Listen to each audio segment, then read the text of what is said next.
Founders Day of Caring, the team at News Channel 6 gave back to Ronald McDonald House Charities of Augusta and their mission of taking care of families in need. It's our way of making a difference in the community. Get clear, accurate stories that don't waste your time at WJBF.com. Hey Green Jackets fans, when you're at the plate, there's nothing worse than striking out without ever swinging. You gotta make the most of your chances. And after a car accident, you can't just sit back, let life throw heaters at you, and do nothing. Call Austin Jackson, the official injury lawyers of the Augusta Green Jackets. Weather headlines on News Channel 6, brought to you by Southpaw Roofing. Right now on News Channel 6 at 5, an update on a deadly crash in Augusta. New information from investigators in Burke and Richmond counties as your news at 5 starts now.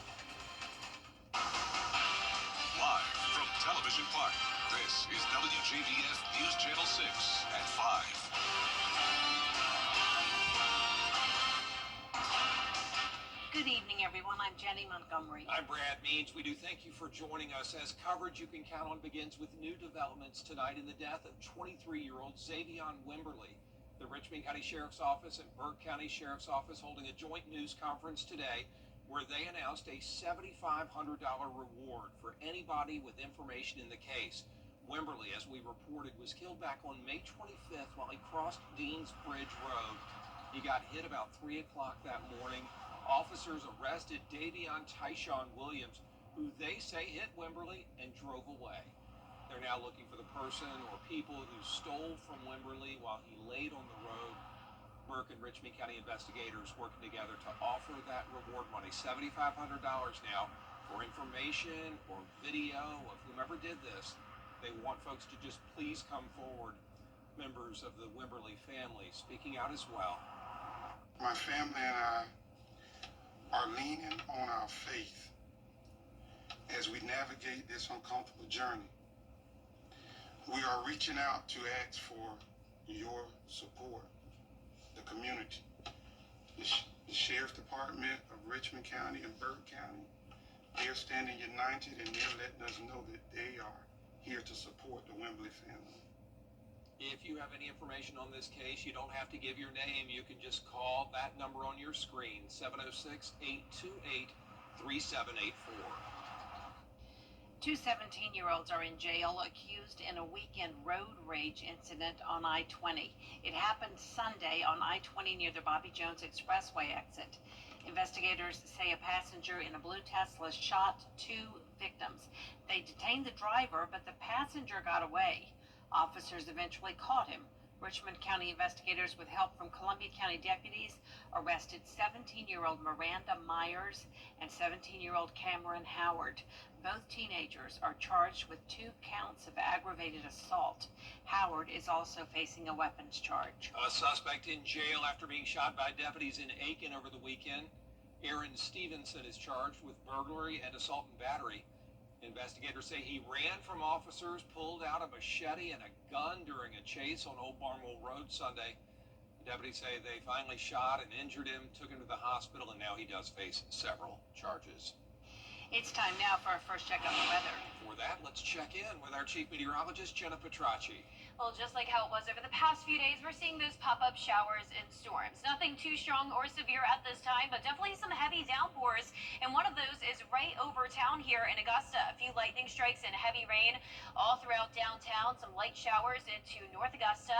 Then Screven County is also getting hit with that heavy rain, and 4 lightning strikes in a row there just outside of Sylvania. That activity is pushing off down towards the southeast. A few pop-up showers and storms here in Barnwell and Bamberg counties as well, but not as bad. You can see on our Terry Lambert Hyundai Skyview cam, the rain is coming down in the distance here, looking at the airport. A bit breezy today as well, and the rain definitely cooled us down by a few degrees. It's 10 degrees cooler in Augusta than it was this time yesterday, 13 degrees cooler in Evans, and check out our Southern Line County, 16 degrees cooler in Swainsboro, where they also just had a heavy shower come through. Our current temperatures are anywhere from the low 80s through low 90s, 82 in Augusta, but 91 in Barnwell. Aiken, you're in between at 87, Saluda at 90, Washington at 90, and Sparta in the upper 80s. You can see the heat index is still a factor in some spots, feeling like 97 in Barnwell and Thompson, but a lot of places are a bit cooler now with the rain and cloud cover. You can see our evening planner in Augusta showing those temperatures stay in the low 80s and then eventually falling into the mid 70s with that chance of showers and storms continuing. But we're not going to see widespread rain until we get into the middle of this week. Rain chances are on the rise, but then we'll start to dry out again as we get closer to the 4th of July. So coming up, I'll have a look at your future cast, so stay with us. But back to you, Brad. All right, Jenna, thank you. Augusta commissioners, pardon me.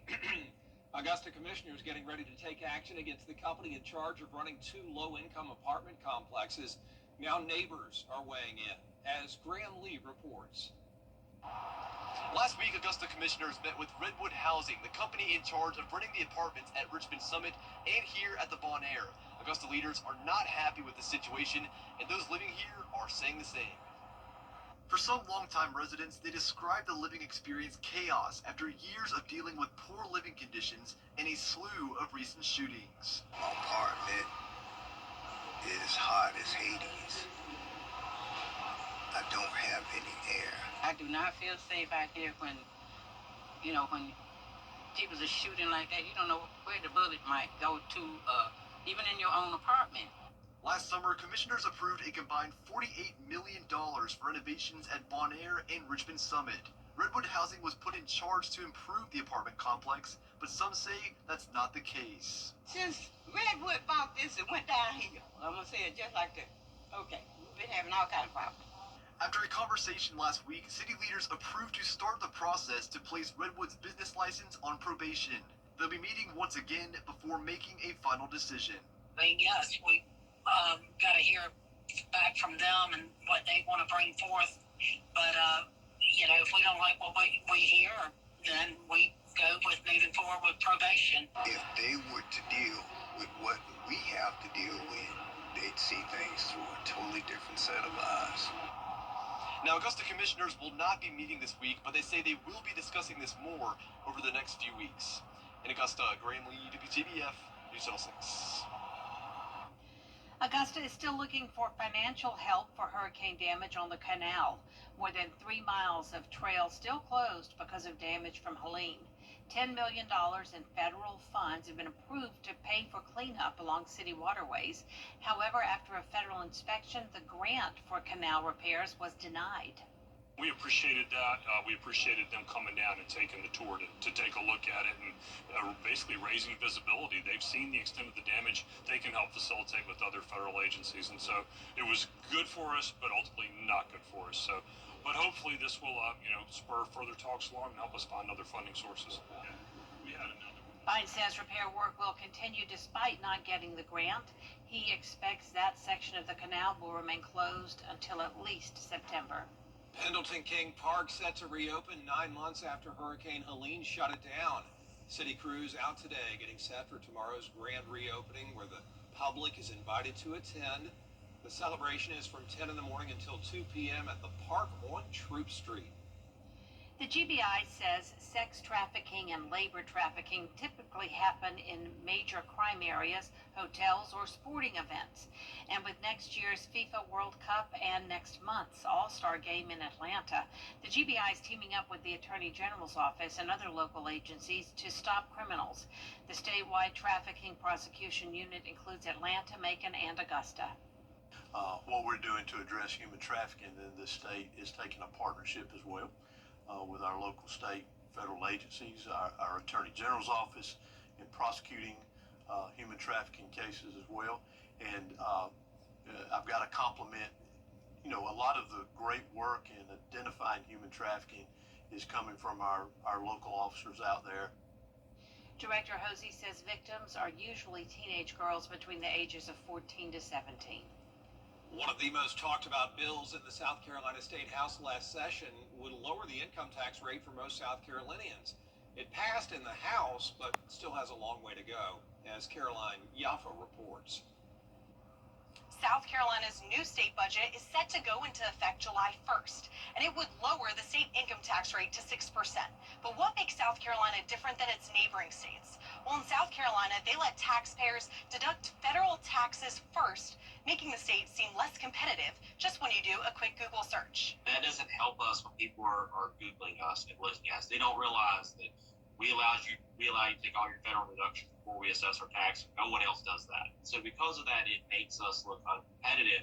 And so the goal is to, one, get back our ability to control our tax code and take that away from the feds. In the final weeks of session, the House approved a bill to make the current tax brackets 1.99% for people making as much as $30,000 and a 5.39% for people who make above that. Lawmakers say it would gradually lower both rates and eventually move to a single 1.99% flat tax for everyone. When you start digging in and looking at what it actually is doing, and this bill did that, it actually was going to cause 1/3 of South Carolinians' taxes to go up. Newton says it's important for the Senate to make changes they feel are necessary so that they can help pass this bill. We have to balance our budgets. We can't just give a tax cut we can't pay for. Even though lawmakers aren't in session right now, conversations have been happening behind closed doors about what comes next for this bill in 2026. We've started, actually the finance staff has really just started diving into the House bill.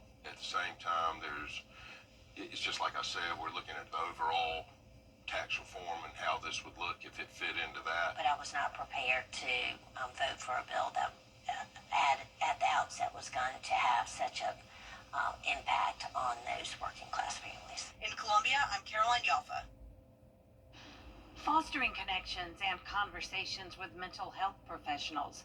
Tomorrow on Jenny, licensed social worker Natalie Bryan tells us about the 4th annual Mentally Wealthy Summit. It's coming up Saturday, July 12th, and it's free. Find out lots of information about local resources as professionals share their expertise on a wide range of mental health topics. We have a plethora of different types of clinicians coming, from play therapists to therapists who focus in on the LGBTQIA population, to therapists who deal specifically with couples and trauma. So we wanted to have a gambit of different service providers that you can have access to, find out what their resources are, humanize them, because a lot of times... Also, the mission trip that turned into a real test of faith. One young woman's harrowing journey out of Sudan after civil war erupted and the airport was bombed. Tomorrow at 12:30 on Jenny. Coming up right here, the suspect in a double murder found dead. We'll have the latest on the investigation in Idaho next. Come on. Come on. The Langley Pond. How the park was reopened after damage from Helene after the forecast. And classic summertime weather for us today with slightly higher rain chances on the way. But how does your 4th of July weekend look? I'll have the answer when we return. Weather headlines on WJBF News Channel 6. Brought to you by Southpaw Roofing. Roofing done right. Create your perfect roof. 800-704-5094. Now, your most accurate forecast with WJBF Live Viper 6. Welcome back. Here's the latest on Live Viper 6. We're still tracking that one heavy shower in downtown Augusta and then that widespread rain over into Screven County. Notice our western counties completely dry, say from McCormick down to around Jefferson. Not a drop of rain, but let's zoom into Augusta now where we're seeing what is now just some light rain with some pockets of heavier stuff here and there, but it's not looking nearly as heavy as it was just around 30 minutes ago. But where we're still seeing that heavy activity is Screven County, across the entire county, including Sylvania. We have that heavy rain, some thunder and lightning. You can see where that lightning is focused just to the north of Sylvania and outside of Hiltonia. Now looking up towards the east, we also have some spotty showers here in Barnwell and over in Bamberg, but luckily no severe weather at this time. You can actually see on our Terry Lambert Hyundai Skyview cam the rain coming down in the distance here, looking at Augusta Regional Airport. And as for the temperatures, we cooled off a bit because of the shower. 82 degrees, feeling like 86. Still muggy out there with dew points in the low 70s and a west breeze of 9 miles per hour. Around the CSRA, we're definitely seeing a big variety of temperatures with 75 down in Swainsboro, but 91 in Lincolnton. So really varies from place to place. The places that are dry are of course a bit hotter. Now as for our satellite and radar, you can see most of the two-state is dry, but we definitely see a lot more rain and thunderstorm activity along the Panhandle and down in the Gulf. We also have have this cold front that's going to be moving in from the west. So these are our two weather makers. We have this area of low pressure that could be developing soon, and it's actually an area to watch when it comes to tropical development, but the chance of that is very low at just 20% over the next 7 days. And one of the key players in this forecast is that cold front that we're watching back to the west. As that pushes off towards the east, anything that tries to form here will be forced to move into the Atlantic. And you can tell by the shape of this area, you can see that it will likely move off the coast of Florida if it even develops. But the main takeaway is that it is going to be a rainmaker for down in Florida. And with that moisture around and that cold front approaching us, rain chances will be a bit higher for our Tuesday and Wednesday. Then we dry out just in time for the holiday weekend. But notice the high temperatures are also going to be all over the place, and that's because of the different amounts of rain that we'll see each day. So with all the rain that's coming our way Tuesday and Wednesday, we'll actually be in the upper 80s, but then we go back up to 95 for your 4th of July forecast. So here it is, your 3-day weekend: 95 on Friday, 93 on Saturday, and 92 on Sunday, with just some isolated showers and storms. Tonight at 7 o'clock, we still have some pop-up activity, but the worst of it is over with. Then we're starting out our Tuesday dry. Cold front comes marching in, and this will bring more widespread rain Tuesday night into early Wednesday morning. So that's 1 o'clock in the morning. You may wake up to the sound of thunder. This cold front passes through, and then you can see as we go into Wednesday evening, due to the stalled front, we'll still see some pop-up activity. And for tomorrow, we will have that marginal risk of severe weather as well for our northern counties, but that cold front will lose a lot of its strength as it moves in. The 10-day forecast is showing the rain chance go down to 10% on Thursday and Friday, just around 20 to 30% over the weekend. And after that brief cool down, you could call it, to the upper 80s, we're warming right back up into the mid-90s for the holiday. All right, Jenna, thank you. Thanks. Yeah. The Langley Pond boat ramp is back open after closing for maintenance. Heavy rain since Hurricane Helene caused a buildup of sand and sediment, forcing a temporary shutdown of the ramp, dock, and regatta course. People on the water this weekend say they're glad to see the pond once again open. If you're, outdoors person or just like to get out, this park in general and the boat ramp, having that access to the public is great. I was calling the parks manager asking, how the progress was and when it'd be open. So I definitely love it, and I feel like the amount of people that come out here, there's a lot of people that, enjoy coming out here. So a lot of people, and myself included, are happy it's back open. Crews were able to fast-track the repairs thanks to the drier weather. Up next, take a step inside the frozen zoo. How the curator is working to prevent species extinction after the break.